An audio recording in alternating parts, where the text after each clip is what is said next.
Hello বন্ধুরা, কেমন আছেন সবাই? আশা করি ভালো আছেন। দেখুন, আজ আপনাদের অন্যরকম একটি ভিডিও দেখাবো। এখানে একটি টাওয়ার থেকে অন্য টাওয়ারে তার কীভাবে টানানো হয় আজ আপনাদের দেখাবো। এখানে দেখেন, পোলার মেশিন এবং টেনশনার মেশিন দুইটাই আছে। পোলার মেশিনের মাধ্যমে কীভাবে পাইলটার ছাড়া হচ্ছে।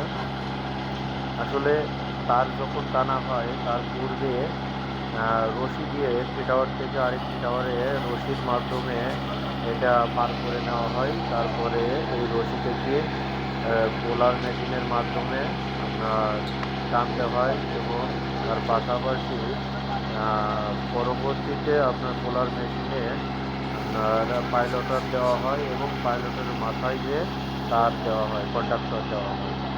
এখানে দেখতে পাচ্ছেন ইঞ্জিনিয়ার সাহেব কীভাবে পর্যালোচনা করছে যে সব কিছু ঠিক আছে কিনা, অপারেটর মেশিনগুলা চালাচ্ছে এবং হকির মাধ্যমে তথ্য নিচ্ছে কোথাও কোনো সমস্যা আছে কিনা। ধন্যবাদ সবাইকে।